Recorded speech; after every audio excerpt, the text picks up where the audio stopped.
The message did not come through official channels. It never does when the stakes are this high.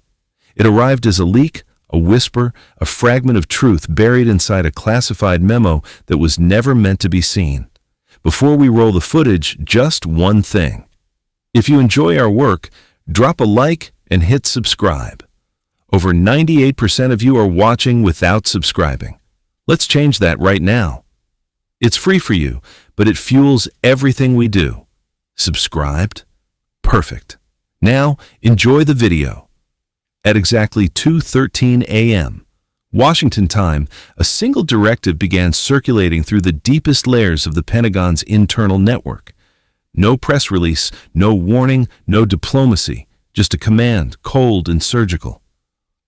The United States was preparing a second strike, and this time, it wasn't military.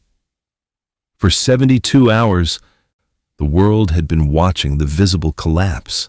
Troops leaving Germany, bases shutting down, alliances fracturing in real time. But those images, as dramatic as they were, had served a purpose. They were the distraction. The real operation was unfolding in silence, far from the cameras, deep inside the financial and technological arteries that connect continents and control power in the modern world.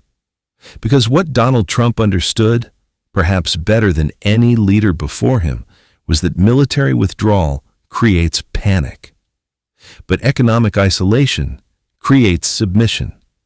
The inciting moment came not from Berlin or Brussels, but from New York.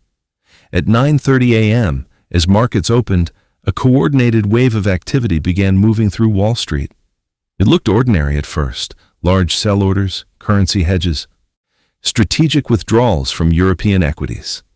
But within minutes, analysts at major firms realized this wasn't market behavior. This was orchestration. A senior trader at Goldman Sachs would later say, "It felt like someone flipped a switch. Everything moved at once." And they were right. Because someone had. Inside the Treasury Department, a task force had been assembled weeks earlier. Quietly, carefully. Its mandate was simple. If Europe pushed too far, the United States would respond not with negotiation, but with leverage. Total leverage. The first blow landed on the euro.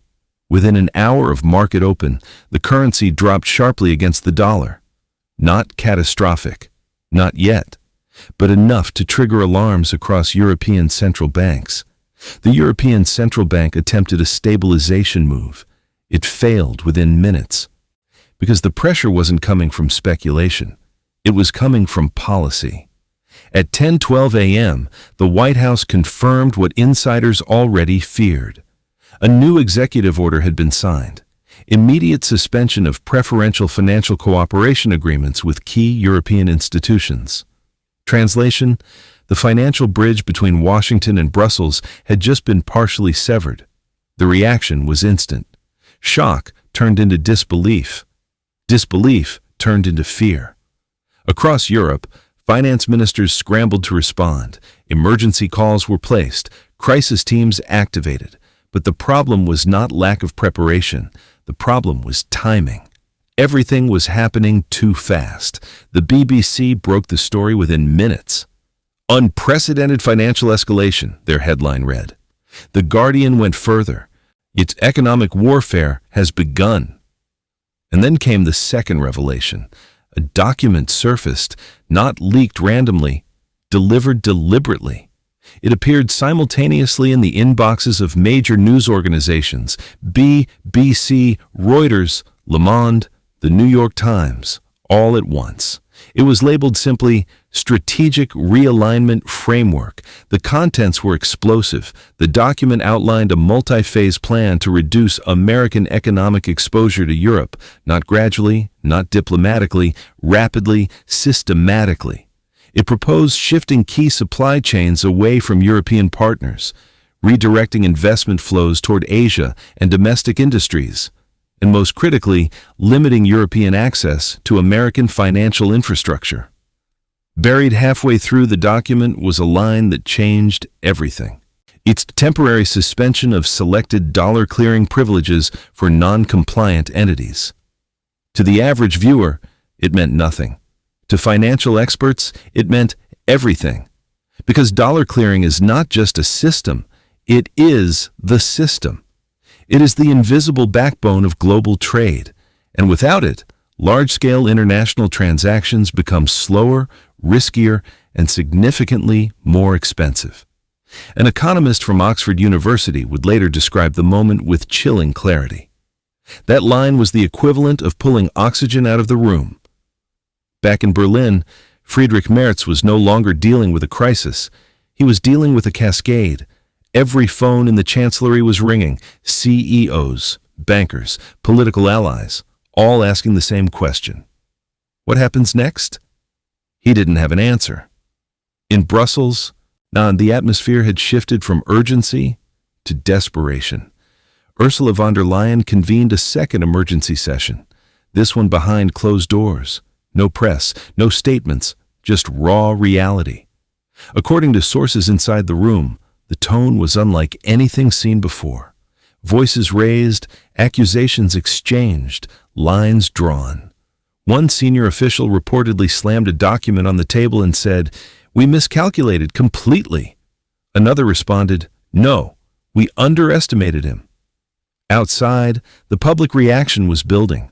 Protests began forming in major cities, Berlin, Paris, Rome. Not massive yet, but growing, fueled by uncertainty, amplified by social media. Trending across platforms was a single phrase: "Who's in control?" And then came the third strike. At 3:47 p.m. Washington time, the United States announced a targeted regulatory action against European tech operations inside its borders. Increased compliance requirements, new taxation structures, immediate review of data sharing agreements. It was, in essence, a mirror response. Everything Europe had been planning to impose on American tech giants was now being turned back on them. But faster, harder, without negotiation. A senior official inside the administration reportedly described it in one sentence: "They wanted leverage, now they have pressure." The fallout was immediate. European tech stocks plunged, investors pulled back, confidence eroded. Inside major companies, emergency meetings were called. Strategies rewritten overnight. Expansion plans frozen. The sense of control that had defined European regulatory power was evaporating in real time. And still, Washington remained silent beyond the actions. No speeches, no justifications, just moves. Calculated, precise, relentless. Globally, the response began to take shape. China issued a carefully worded statement calling for stability and dialogue, while quietly observing the shifting balance. Russia, through state media, framed the crisis as proof of Western fragmentation. Meanwhile, smaller nations watched with a different kind of attention. Not fear, calculation. Because if the transatlantic alliance could fracture this quickly, then the entire global order was more flexible than anyone had believed. Back in Europe, the political consequences were accelerating. In France, opposition leaders demanded accountability. In Italy, internal divisions widened. In Eastern Europe, governments began exploring alternative security arrangements. The unity, once the defining strength of the European Union, was becoming its greatest vulnerability. And at the center of it all stood a single unanswered question. Could Europe respond as one? Because every hour that passed without a unified strategy made the answer clearer. No. Late into the night, Friedrich Merz finally addressed the nation. His tone was controlled, but the tension was visible. He spoke of resilience, of sovereignty, of the need for unity.